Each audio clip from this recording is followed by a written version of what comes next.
ತಂದೆಯವರಿಗೆ ಸಣ್ಣ ತೋರಿಸಿದ ಗಿಡವನ್ನ ಮರಕ್ಕೆ ಸುತ್ತಿದ್ದು ಅದಕ್ಕೆ ಯಾವುದೋ ಋಷಿ ಶಾಪ ಇದೆ ಅಂತ ಹೇಳಿದ್ದು ಅನ್ನೋವರೆಗೆ ಕತೆ ಕೇಳಿದ್ವಿ ಅಲ್ವಾ.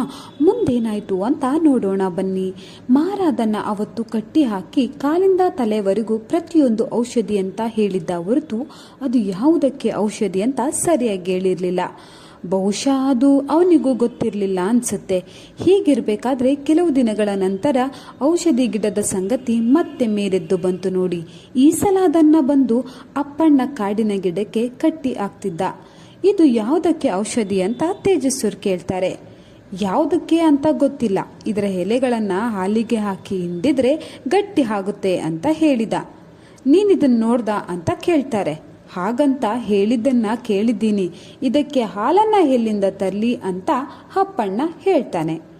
ಈ ಗಿಡದ ಬಗ್ಗೆ ಇವರನ್ನೆಲ್ಲ ಕೇಳುವ ಬದಲು ತಾನೇ ಯಾಕೆ ಪರೀಕ್ಷೆ ಮಾಡಿ ನೋಡಬಾರ್ದು ಅಂತ ತೇಜಸ್ವರು ಯೋಚನೆ ಮಾಡ್ತಾರೆ. ಅವರ ಗೆಳೆಯ ಪೆಥಾಲಜಿಸ್ಟ್ ಚಂದ್ರು ಬಳಿ ಹೋಗಿ ಪುರಾಣ ಎಲ್ಲವೂ ಹೇಳಿ ಹಾಲು ಹಾಳಾದ್ರೂ ಪರವಾಗಿಲ್ಲ ಅಂತ 1 ಲೀಟರ್ ಹಾಲು ತಂದು ಪ್ರಯೋಗ ಶುರು ಮಾಡ್ತಾರೆ. ಉಳಿದ ಮಿತ್ರ ವಿಜ್ಞಾನಿಗಳು ಕಟ್ಟುಕತೆಗಳನ್ನು ನಂಬಿಕೊಂಡು ಹಾಲು ಹಾಳು ಮಾಡ್ತಿದ್ದೀರಾ ಅಂತ ನಗ್ತಾರೆ. ತಲೆ ಕೆಡಿಸಿಕೊಳ್ಳದ ತೇಜಸ್ವಿಯವರು ಎಲೆಗಳನ್ನ ಹಾಲನ್ನ ಮಿಕ್ಸಿಗೆ ಹಾಕಿ ತಿರುಗಿಸಿ ನೀರು ಮಾಡ್ತಾರೆ. ನಂತರ ಅದನ್ನ ಪಾತ್ರೆಗೆ ಸುರಿದು ನೋಡ್ತಾ ಕುಳಿತುಕೊಳ್ತಾರೆ.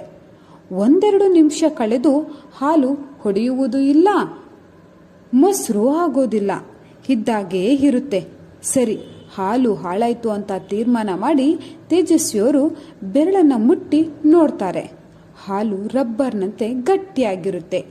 ಪಾತ್ರೆ ಮೋಚಿದಾಗ ಪಾತ್ರೆ ಆಕಾರದ ಎರಕದಂತ ಗಟ್ಟಿ ಗಡ್ಡೆ ಆಚೆ ಬರುತ್ತೆ. ಓಹೋ, ಮಾರ ಹಿಡಿದ ಈ ಎಲೆಗೆ ಏನೋ ಮಹತ್ವ ಇದೆ ಅನ್ನೋ ಗುಮಾನಿ ತೇಜಸ್ವರಿಗೆ ಆಗ ಶುರುವಾಗುತ್ತೆ. ಗಿಡದ ಕತೆ ಇಲ್ಲಿಗೆ ಮುಗಿಯಲಿಲ್ಲ. ಸುದ್ದಿ ಬಳಸಿ ತೇಜಸ್ವಿಯವರ ಹತ್ರ ಮದ್ದು ಹೇಗೆ ಬಂತು ಅಂತ ಮುಂದೆ ಹೇಳ್ತೀನಿ.